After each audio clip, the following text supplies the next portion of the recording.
Hermano, Dios les bendiga. Dios desea que nosotros, sus hijos, seamos hombres y mujeres de fe. Esto quiere decir de que en nuestro diario caminar, en nuestra vida diaria, en la manera en que nosotros enfrentemos los problemas y los desafíos de esta vida, nosotros podamos manifestar fe. Y esto Dios lo deja en claro de diversas maneras en su palabra. Lo hace a través de pasajes, como decíamos el domingo pasado, muy categóricos, como Hebreos capítulo 11, versículo 6, en donde sencillamente la palabra de Dios declara que sin fe es imposible agradar a Dios. Pero también lo hace de otras maneras en su palabra, dedicando un capítulo entero de su palabra a hablarnos de la fe, a tomarse el trabajo de definirnos de una y de otra manera qué es tener fe en Él. Pero permítame agregar un argumento más a este fuerte deseo de nuestro Dios de que manifestemos fe en nuestra vida. En Mateo capítulo 8, ustedes lo tienen a Jesús enfrentando una situación muy particular. La situación era que un militar, un general romano, un centurión más precisamente, se acercó hasta Jesús para pedirle que sane a un criado de su propia casa. Cuando Jesús decide que sí lo desea hacer y le propone ir a su casa, la respuesta del centurión, según Mateo 8, versículo 8 al 10, es la siguiente: Señor, no soy digno de que vayas a mi casa. Desde aquí mismo puedes ordenar que se sane mi criado y se sanará. Versículo 9, lo sé porque estoy acostumbrado a obedecer las órdenes de mis superiores. Además, si yo le digo a alguno de mis soldados que vaya a algún lugar, va. Y si le digo que venga, viene. Y si le digo a mi esclavo que haga esto o aquello, lo hace. Dice el versículo 10, al oír Jesús esto, se maravilló y les dijo a quienes lo seguían: en todo Israel no he hallado una fe tan grande como la de este hombre. Lo particular de este pasaje es que se describe la actitud de Jesús con un verbo que acá en algunas versiones se traduce se maravilló Jesús, otras versiones van a traducir se admiró Jesús. Lo cierto y lo peculiar de esta reacción es que en la mayor parte de sus apariciones en los evangelios, esta era la actitud de las personas frente a los milagros de Jesús. La gente respondía maravillándose cuando Jesús sanaba, cuando Jesús daba vista a un ciego, cuando Jesús levantaba a alguien de entre los muertos. Pero acá el asombrado, el maravillado, el admirado es Jesús. ¿Por qué? Por la fe de alguien. Y como ya lo hemos dicho más de una vez, la Biblia dice que Dios es invisible, pero al mismo tiempo dice que Jesús es la imagen visible del Dios invisible. Eso lo declara Pablo ahí en Colosenses 1:15, en la primera parte. ¿Qué quiere decir esto? Que cuando usted o yo quisiera conocer al Padre, hay que mirarlo a Jesús actuar. Hay que verlo a Él reaccionar. Lo que a Jesús le agrada es lo que le agrada al Padre. Lo que enfurece a Jesús enfurece al Padre. Y acá Jesús está maravillado frente a la fe de alguien. Y esto es otro fuerte argumento detrás de esta verdad de que Dios sigue deseando de que usted y yo seamos hombres y mujeres de fe. Y con esta carga en mi corazón hemos comenzado esta serie de mensajes a lo que hemos titulado Aprobados, porque desarrolla en el capítulo 11 de Hebreos toda una galería de hombres y mujeres que en algún momento de su vida su fe fue puesta a prueba. Y en algunos casos, como veremos más adelante, en más de una ocasión su fe fue puesta a prueba. Pero el primero que aparece en este relato Es alguien que entra y sale muy rápido de la historia bíblica, porque lamentablemente su vida fue truncada siendo él muy joven. Estamos hablando de Abel, el segundo hijo de Adán y Eva. ¿Qué dice de él esta galería de héroes de la fe? Estoy leyendo ahora Hebreos 11, versículo 4. Por la fe ofreció Abel a Dios un sacrificio más aceptable que el de Caín, y por eso fue reconocido como un hombre justo. Y Dios aceptó con agrado sus ofrendas, y aunque Abel está muerto, dice el autor de Hebreos, todavía habla por medio de su fe. O sea que el examen de la fe de Abel fue un examen en relación con la acción de dar o de ofrecer algo a Dios.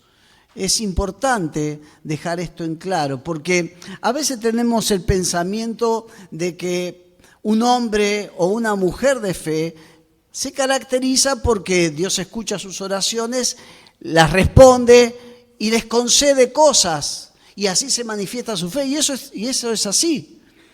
Pero también un hombre o una mujer de fe se va a caracterizar no solamente por recibir cosas de Dios, sino en fe, cuando Dios se lo pide, entregar cosas importantes a Dios. El relato que acá está resumido en un solo versículo está un poquito más explicado en el primer libro de la Biblia, si ustedes quieren buscar ahí, en el 4 capítulo de Génesis. Dice, vamos a leer solamente los primeros versículos, que Adán conoció a Eva, su mujer, y ella concibió y dio a luz a Caín, y dijo, por la voluntad del Señor he adquirido un varón. Después dio a luz a Abel, hermano de Caín. Abel era pastor de ovejas y Caín cultivaba la tierra. Andando el tiempo, sucedió que Caín llevó al Señor una ofrenda del fruto de la tierra. Y Abel también llevó algunos, escuche bien ahora, de los primogénitos de sus ovejas, de los mejores entre ellas. Y el Señor miró con agrado a Abel y a su ofrenda. Entonces, en base a este relato que estamos leyendo, podemos afirmar, en primer lugar, que Abel fue probado en su fe en la acción de dar. ¿Y cómo fue esta ofrenda de fe de Abel? Bueno, dice que le dio al Señor de sus primogénitos, o sea, de los mejores animales que tenía en su rebaño, lo mejor, o sea, o sus partes más gordas de estos animales, o de los primogénitos, los animales mejor alimentados. Esto nos lleva a concluir que esta ofrenda que le entregó a Dios Abel es una ofrenda de darle a Dios lo mejor de lo mejor. Y no es una frase que se escucha con el sentido con el que se escucha hoy en día de dar lo mejor de lo mejor, ¿no? Sino que tiene sentido en el hecho de que Abel le entregó a Dios lo mejor que le podía entregar. Si aplicamos lo que afirmaba el autor de Hebreos en 11:6, que sin fe es imposible agradar a Dios, entonces debemos pensar que cuando uno le da algo a Dios o le ofrenda algo a Dios, para que eso le agrade a Dios, como fue lo de Abel, esa ofrenda tiene que ser hecha con fe y debe manifestar fe. Ahora, la Biblia nos explica en una u otra parte 3 rasgos de lo que tiene que ser una ofrenda de fe o con fe. El primer rasgo es el que nos acaba de representar o ejemplificar Abel. Una ofrenda de fe es cuando le ofrendamos a Dios lo mejor que le podemos ofrendar. Ahora, permítame que haga una disquisición acá y una aclaración. Cuando yo en el mensaje hable de ofrendar o de dar algo a Dios, no me voy a estar refiriendo a lo que acabamos de hacer hace un rato en el culto, que es también dar, ofrendar algo a Dios. Pero me voy a estar refiriendo a algo más amplio, más grande, respecto a nuestras propias vidas entregadas al Señor. Cuando yo hable de ofrendar algo a Dios, no voy a estar hablando solamente de plata, sino que mayormente voy a estar hablando de nuestras propias vidas, de nuestro tiempo, de nuestros talentos, de nuestras prioridades. Eso es lo que veo que representa una verdadera ofrenda de fe. Cuando yo le doy a Dios lo mejor que yo le puedo dar en mi paso por esta tierra. Lo contrario de una ofrenda de fe en este aspecto lo denunció Dios a través del profeta Malaquías. Si ustedes lo quieren leer ahí en el primer capítulo de Malaquías, versículos 13 y 14, dice Dios hablando por boca del profeta: imagínense, están presentando animales robados, lisiados y enfermos como ofrendas. ¿Debo aceptar esa clase de ofrenda de ustedes?, pregunta el Señor. Maldito, fíjense qué duras palabras del Señor, maldito sea el tramposo que promete dar un carnero selecto de su rebaño, pero después sacrifica uno defectuoso al Señor. Pues yo soy un gran rey, dice el Señor de los ejércitos celestiales, y mi nombre es temido entre las naciones. La denuncia del profeta es: ustedes prometieron dar lo mejor a Dios, no lo están haciendo, no están dando los mejores animales. Y cuando nosotros hablamos de dar lo mejor al Señor, estamos hablando en primer lugar lo mejor cada uno de sí mismo. No sé qué es lo mejor que usted tiene para entregar al Señor. Quizá entiendo qué es lo que yo puedo entregar como lo mejor de mi vida al Señor. Pero Abel, de lo que podía dar como pastor de ovejas, dio lo mejor. ¿Por qué Dios nos desafía en fe a darle a Él lo mejor de nuestras vidas? Porque Él nos dio lo mejor a nosotros. Dios nunca nos va a pedir algo mayor a lo que Él ya nos ha dado. Y la palabra de Dios dice que cuando nos entregó a su Hijo Jesús, nos dio todo. Por eso ustedes leen en Romanos 8:32, Dios no nos negó ni a su propio Hijo, sino que lo entregó a la muerte por todos nosotros. Le damos lo mejor a Dios, porque Él primero nos dio lo mejor a nosotros. Segundo rasgo de una ofrenda de fe, es una ofrenda generosa. ¿Y cómo se puede determinar la generosidad? Me gustó esta expresión que dice que la generosidad en una ofrenda no se mide por cuánto das, sino con cuánto te quedas después que hayas dado. Ahí cambia la cosa. Porque si ustedes recuerdan, cuando Jesús estaba sentado cerca del arca de las ofrendas, ahí en el templo, y veía cómo venían y ponían sus ofrendas, fíjense lo que registró Marcos en el capítulo 12, versículo 41. Jesús estaba frente al arca de las ofrendas y miraba cómo la gente echaba sus monedas en el arca. Muchos ricos echaban mucho, pero una viuda pobre llegó y echó 2 moneditas de muy poco valor. Entonces Jesús llamó a sus discípulos y les dijo: de cierto les digo que esta viuda pobre echó más que todos los que han echado en el arca. ¿Por qué? Porque todos han echado de lo que les sobra, pero esta, de su pobreza, echó todo lo que tenía, todo su sustento. Fíjense, versículo 41 dice: muchos que tenían mucho, ponían mucho. Pero esta mujer que tenía poco, puso más que mucho. Puso todo. Puso todo. Recordaba en esta mañana a una hermana que ya está con el Señor, una hermana humilde que trabajaba por hora en Marcos Paz, donde empezamos la obra hace ya muchos años. Y ella vino un día y me dijo: pastor, vine con lo último que tenía de plata en mi casa. Y entre el colectivo y lo que había puesto de ofrenda, he puesto todo, dice. Pero yo confío en que el Señor me va a proveer. Y luego con alegría me llamó para decirme, llegué a mi casa y me llamaron para ofrecerme un trabajo. A ese tipo de lo mejor me refiero.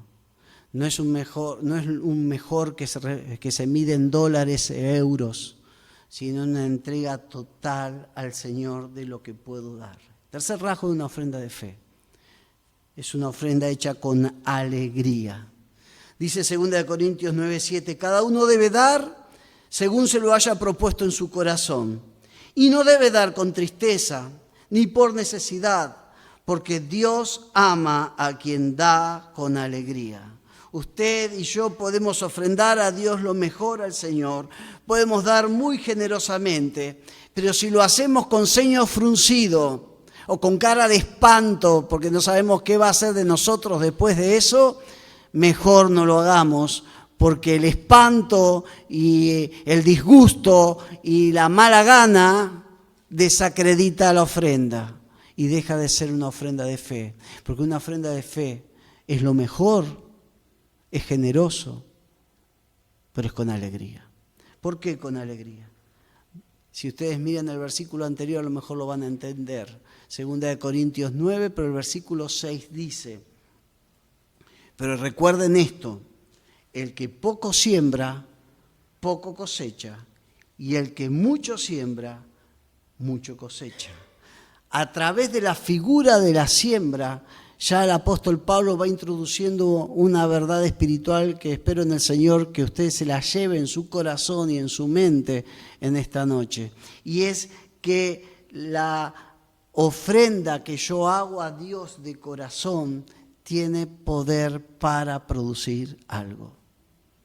De tal manera que cuando yo le entrego algo al Señor, no lo estoy simplemente dejando en un lugar, lo estoy sembrando. ¿Por qué?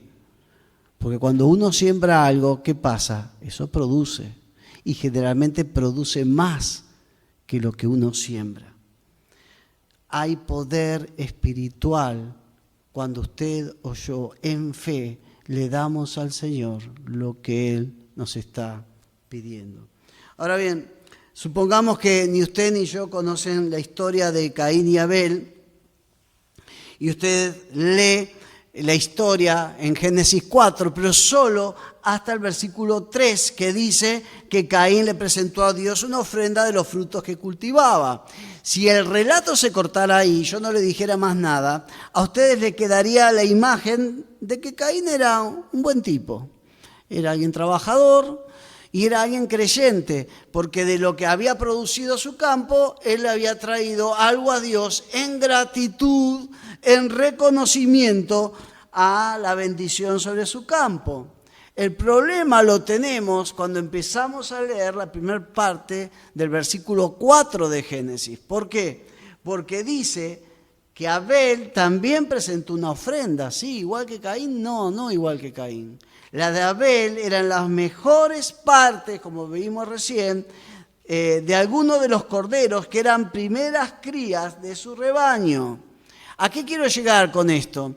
Que la ofrenda de Abel comienza a poner en evidencia que la ofrenda de Caín no había sido lo mejor. ¿Había sido una buena ofrenda? Sí, pero no había sido lo mejor. Y comienza a evidenciar que Caín no era tan bueno. Porque si ustedes siguen leyendo, van a confirmar de que el versículo 5 de Génesis 4 dice que Dios no acepta, y presten mucha atención al orden, a Caín ni a su ofrenda. No es que no acepta la ofrenda de Caín, no lo acepta a Caín dando la ofrenda, porque la actitud con la que lo estaba dando no era la correcta, por ende no acepta la ofrenda. Pero no es que no acepta la ofrenda de Caín, no acepta la manera, la actitud, la disposición con la que él estaba ofrendando. ¿Y qué pasa con Caín? Se da cuenta, se arrepiente, le pide perdón al Señor, le dice a Abel, ¿por qué no me enseñás cómo es esto de dar? No, se enoja más y comienza un proceso que va a terminar muy mal entre los dos hermanos. Pero lo que me quiero detener es que, en segundo lugar, a la luz de esto que le estoy compartiendo, entiendo que una verdadera ofrenda que se da con fe, como la de Abel, es una ofrenda que pone en evidencia la realidad espiritual de otros. Cuando uno se entrega al Señor en fe, cuando uno se da al Señor en fe, esa entrega, esa ofrenda pone en evidencia la realidad espiritual de otros. Hermanos, la consagración de algunos pone en evidencia la falta de entrega de otros. La generosidad de algunos para con Dios va a poner en evidencia la avaricia de otros. La fe de algunos va a denunciar la incredulidad y temor de otros. En este caso, la decisión de Abel de dar a Dios lo mejor de su vida como pastor de ovejas, va a poner en evidencia no solo que la ofrenda de su hermano no había sido lo mejor que había podido ofrendar a Dios, sino que esa ofrenda de fe va a producir una serie de reacciones negativas en Caín que va a terminar lamentablemente en el homicidio de su hermano. Mientras pensaba y meditaba en la ofrenda de Abel, la ofrenda que me vino a la mente, muy parecida a esta de Abel, por lo que produce en otros, la encuentro en Lucas capítulo 7, si me quieren acompañar. Está Jesús en persona, Él recibiendo en su propio cuerpo una ofrenda. Y dice la palabra de Dios, Lucas 7, versículo 36 al 39, lo siguiente. Uno de los fariseos invitó a Jesús a comer, así que Jesús fue a la casa del fariseo y se sentó a la mesa. Cuando una mujer de la ciudad, que era pecadora, se enteró de que Jesús estaba a la mesa en la casa del fariseo, llegó con un frasco de alabastro lleno de perfume. Llorando, se arrojó a los pies de Jesús y comenzó a bañarlos con lágrimas y a secarlos con sus cabellos. También se los besaba y los ungía con el perfume. Cuando el fariseo que lo había convidado vio esto, pensó, si Jesús fuera, aunque sea profeta, sabría que la mujer que lo está tocando es una pecadora. La ofrenda en fe de esta mujer produce la aprobación y aceptación de Jesús y el rechazo del dueño de casa. Pero produce algo más a nivel espiritual, y es lo que estoy diciéndole en segundo lugar respecto al poder de una ofrenda de fe. Si ustedes siguen hasta el versículo 44, está hablando Jesús y le dice lo siguiente al dueño de casa. Mira a esta mujer, cuando llegué a tu casa no me diste agua para lavarme los pies, pero ésta los ha bañado con sus lágrimas y los ha secado con sus cabellos. No me diste un beso, pero ésta no ha dejado de besarme los pies desde que entré. No ungiste mi cabeza con aceite, pero ésta ha ungido mis pies con perfume. Y es esta realidad de la que les estoy hablando.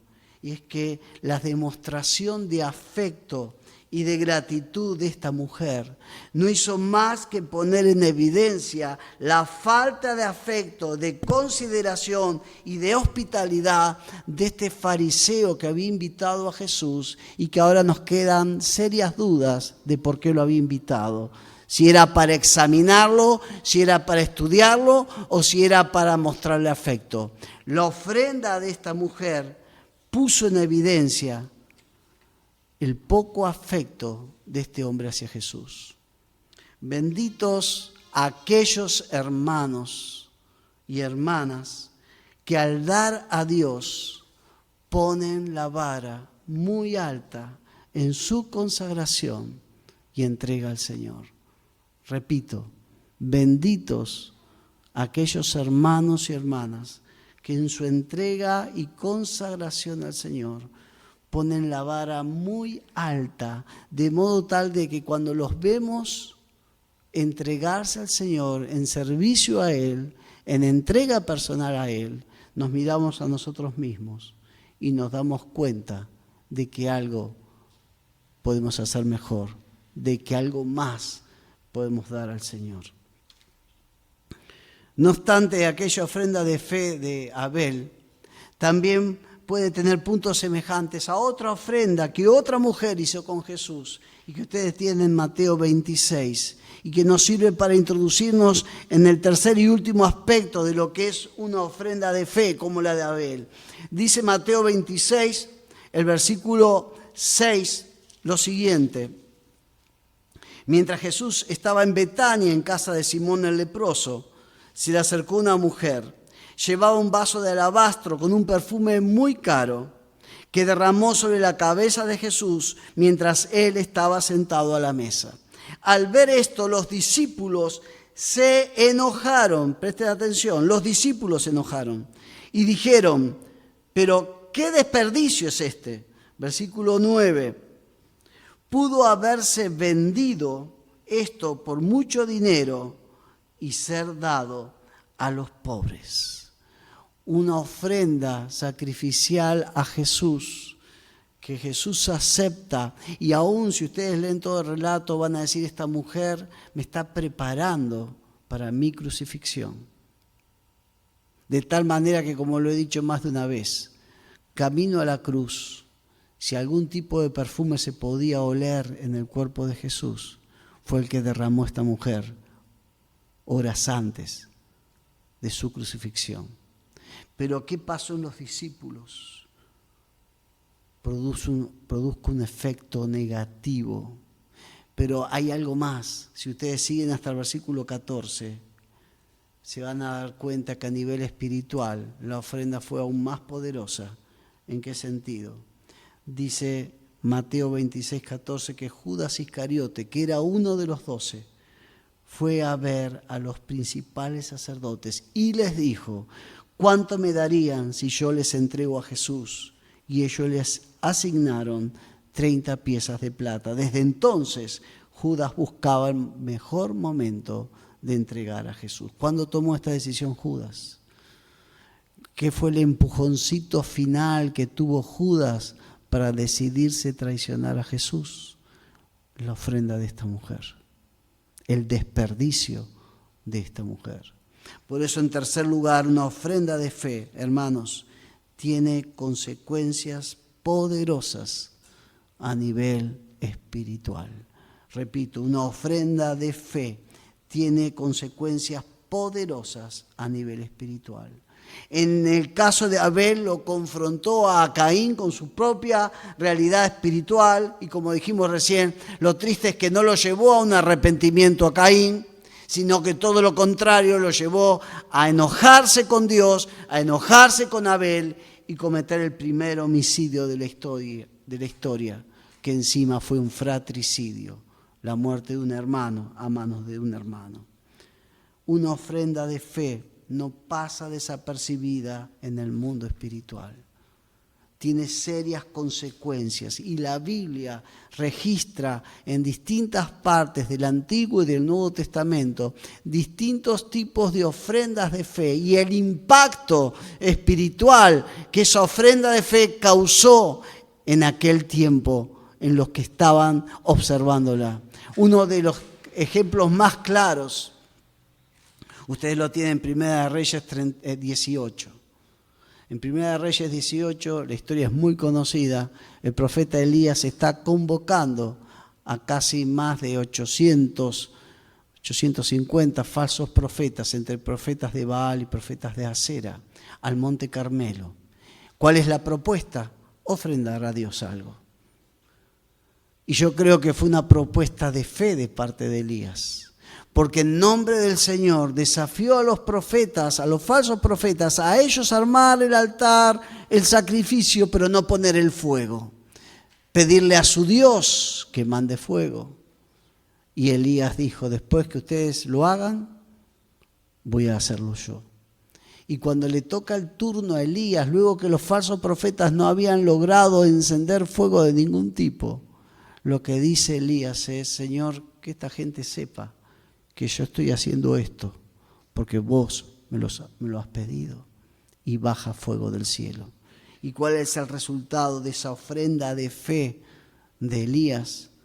Todo el pueblo, dice Primera de Reyes 18:39, todo el pueblo vio esto, se postró y comenzó a decir: el Señor es Dios, el Señor es Dios. Pero hubo una ofrenda de fe, una ofrenda que ha sido la más decisiva y categórica en toda la historia de la humanidad.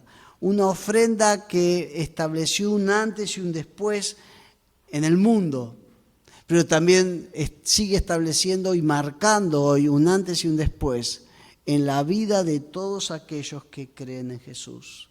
Esa ofrenda ustedes la tienen en Juan 10, 17 y 18. Está hablando Jesús y dice: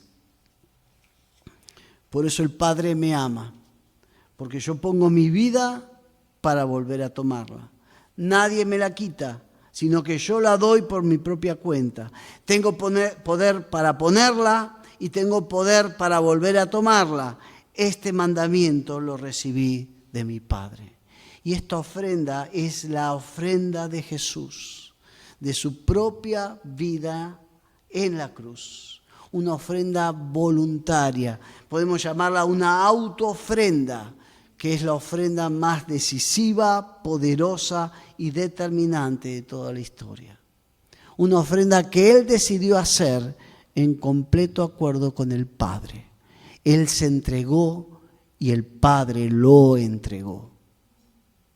Porque dice Juan 3:16 que de tal manera amó Dios al mundo, que ha dado, que entregó, que ofreció, si quieren poner, que ofrendó a su Hijo unigénito, para que todo aquel que en Él cree no se pierda, mas tenga vida eterna. Todos aquellos que aceptan por la fe la muerte sustitutiva, su autoofrenda de Jesús en favor nuestro, no solamente tienen asegurado el perdón de sus pecados, sino la transformación radical de su vida. Por eso la palabra de Dios declara en Corintios 5, 2 de Corintios 5:17, que de modo que si alguno está en Cristo, nueva criatura es. Las cosas viejas pasaron y aquí todo ha comenzado de nuevo. Ahora, aquella ofrenda en la cruz de Jesús tiene también el poder de algo más en nuestras propias vidas. No solamente nos lleva a obtener el perdón de nuestros pecados, no solamente nos permite comenzar una nueva vida, sino que nos mueve a nosotros a un tipo de ofrenda. Romanos capítulo 12, versículo 1 y 2, Pablo se refiere a esta bendita consecuencia de la ofrenda de Jesús. Por esto, hermanos, puesto que Dios nos ha mostrado tanta misericordia, les ruego que entreguen todo su ser como sacrificio vivo a Dios. Esa ofrenda, que es su vida, debe estar dedicada solamente a Dios para poder agradarle. Esta clase de adoración es la que realmente tiene sentido.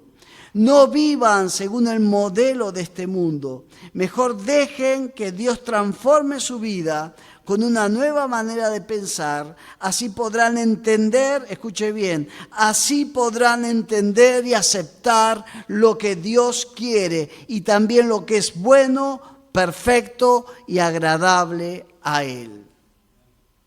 ¿Cuántas personas en nuestra vida como pastor se nos acercan preguntándome cómo puedo descubrir la voluntad de Dios para mi vida? En este aspecto, en este otro. Y acá hay una clave que no todos están dispuestos a cumplir, pero que es, no falla para descubrir la voluntad de Dios. Y esa clave es estar dispuesto a decirle: Señor, acá está mi vida. Acá están mis capacidades, aquí están mis recursos, aquí están mis defectos, aquí estoy yo.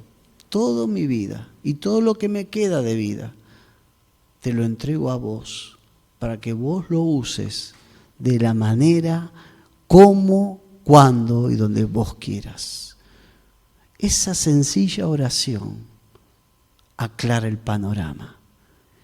Y Dios se va a manifestar y nos va a revelar su voluntad y su plan y sus propósitos después que nosotros le digamos al Señor, acá estoy dispuesto a lo que vos digas.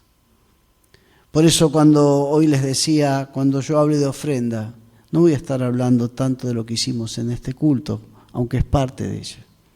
Voy a estar hablando de algo más grande, más trascendente, más abarcativo, que es toda nuestra vida. Y una ofrenda de fe significa que vos creés en Dios, crees que Él tiene un plan, crees que Él dio en Jesús lo mejor para tu vida. Entonces, la conclusión es, acá está mi vida, te la entrego a vos. Pablo lo dice con otras palabras, y por todos murió, para que los que viven ya no vivan para sí, sino para aquel que vivió y murió por cada uno de ellos. Cierro con una historia. Cuentan que hace más de 150 años, en una pequeña iglesia en Londres, llegó el momento de levantar las ofrendas. Y los sugieres, a diferencia de lo que hacemos acá, pasaban banco por banco, persona por persona casi, con una decisión muy firme de que cada uno ponga algo. Hasta que llegaron a la altura de un pequeño niño de 8 o 9 años. Obviamente el niño miró hacia arriba, vio al hombre, vio el plato de las ofrendas, y el hombre lo miró, y el niño lo miró a él, y lo primero que atinó al niño es, ¿no me podría bajar un poquito el plato? Entonces el hombre, un poco incómodo, ya bajó el plato un poquito para ponerlo a la altura del niño. Lo que lo desorientó a Lugier es que el niño le dijo, ¿podría bajarlo un poquito más? Ahí ya no entendí, pero bajó un poquito más, ya casi agachándose Lugier. Y el niño le dijo, ¿usted no podría poner el plato en el piso? Entonces puso el plato en el piso. Y el niño le dijo, la verdad, no tengo nada de dinero para dar al Señor, pero me doy yo al Señor en ofrenda a Él. Y se paró arriba del plato. Esto que parece gracioso, tierno, ocurrente, creo que es una hermosa parábola de lo que Dios está pretendiendo de nuestras vidas si creemos en lo que Él ha hecho por nosotros. No menos que todo. Es lo que Él pretende de vos y de mí. Yo te invito a inclinar tu cabeza. Vamos a hablar con Dios. Dios quiere que seamos hombres y mujeres de fe. El primer paso de fe que Dios quiere que demos es ponernos a cuentas con Él. En un momento en que le pedimos perdón de todas las cosas malas que hemos hecho y lo invitamos a Él a entrar a nuestras vidas para hacernos una nueva persona, para perdonarnos y para adoptarnos como su hijo. Si usted nunca ha hecho esta decisión, esa es la primera decisión de fe que tiene que hacer frente a Dios. La de invitarlo a entrar a su vida, como lo hemos hecho cada uno de nosotros. Y si hay alguien en esta noche, porque no los conozco a todos, que no ha tomado esta primera decisión, quiero darle la oportunidad para que ahora la pueda dar. Si quiere hacerlo, sencillamente lo invito o le animo a repetir conmigo esta oración, que dice algo así como, Señor Dios, en este momento reconozco que soy pecador. Te pido perdón por mis pecados, pero confieso que creo que Jesús en una cruz ocupó mi lugar, murió mi muerte y pagó el castigo de mis pecados. Ahora lo acepto a Jesús como Dios y como mi Salvador. Oro en el nombre de Jesús. Y esto ya es una invitación para los que son del Señor. ¿Qué sería tu mejor ofrenda hoy al Señor? ¿Qué sería lo mejor de vos para darle a Él en fe? La mejor ofrenda no se mide en plata, en euros, en dólares. La mejor ofrenda se mide en horas, días y años.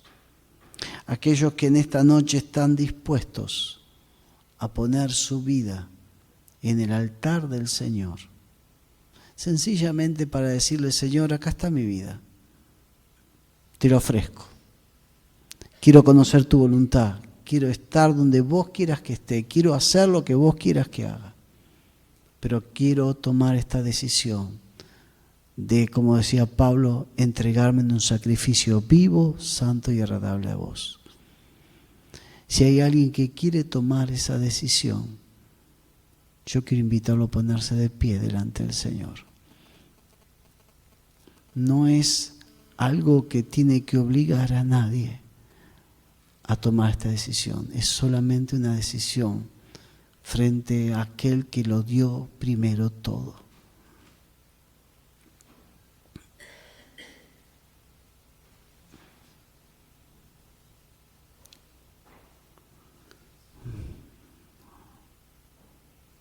Señor, tú estás viendo estos jóvenes, estos hermanos y hermanas, personas adultas que se están poniendo de pie, Señor, delante de ti.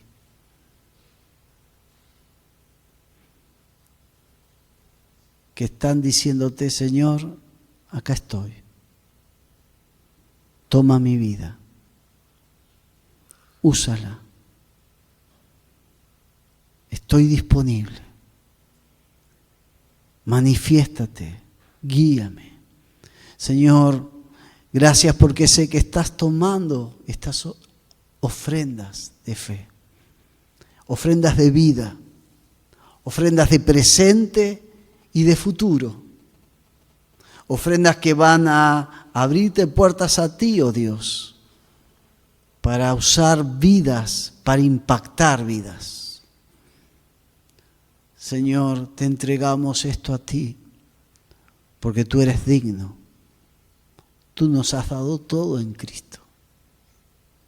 Y nosotros simplemente te amamos a ti, porque tú nos has amado primero. Señor, recibe estas ofrendas y comienza a manifestarte en la vida de estos hermanos y hermanas, de acuerdo a tu gran y preciosa voluntad. Oramos en el nombre de Jesús. Amén.